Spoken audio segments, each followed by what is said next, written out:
This is your Classical Break, your daily dose of classical music. I'm Tyler Alderson, and today we're going to be starting to listen to Robert Schumann's piano piece, Kreisleriana. And in order to understand this piece, we first have to look at the title. Schumann, like many men of his time, was fascinated by the world of literature and based many of his pieces on the novels that he devoured. Books back then were not necessarily the serious, studious markers of an erudite mind as they're seen today. To many, they were more like today's TV shows or even video games, full of tawdry and violent stories that filled young men's and women's heads with dangerous ideas. The genres of horror and fantasy in particular were just starting to establish themselves in the late 18th and early 19th centuries, and one of the authors sending his readers into the depths of his twisted imagination was E.T.A. Hoffmann. Though Hoffmann was a composer as well as a writer, his musical career didn't make nearly the impact on music that his literary one did.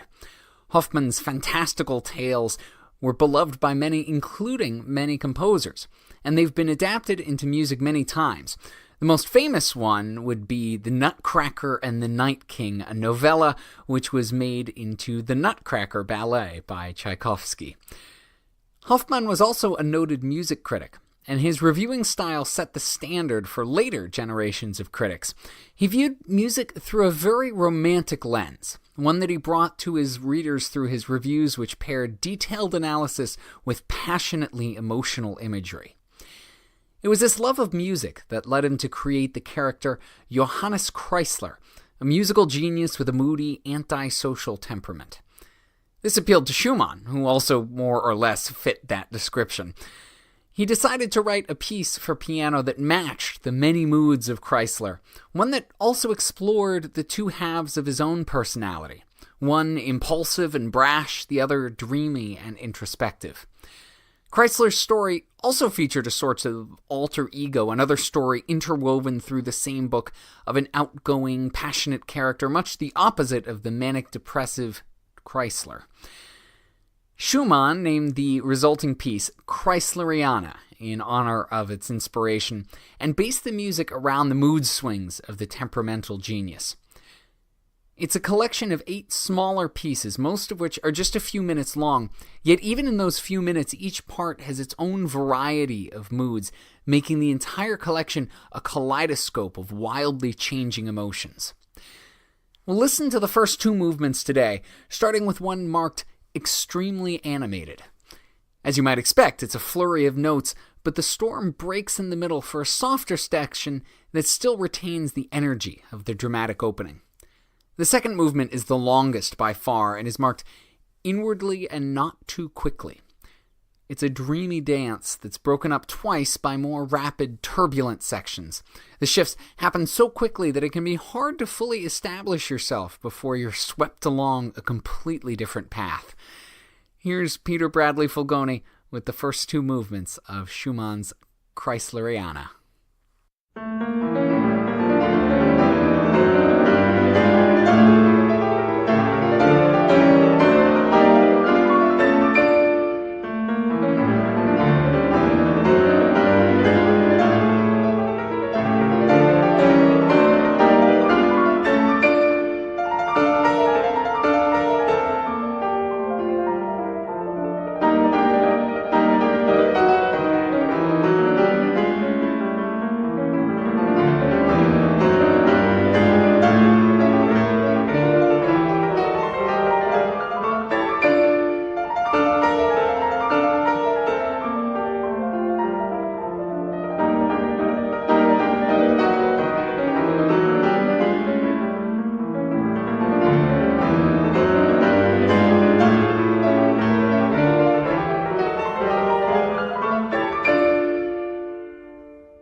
Like I said, it's really hard to find yourself in one particular mood since everything's changing so rapidly, and that's the effect that Schumann was going for, along with the effect that E.T.A. Hoffmann was going for with his original Chrysler character.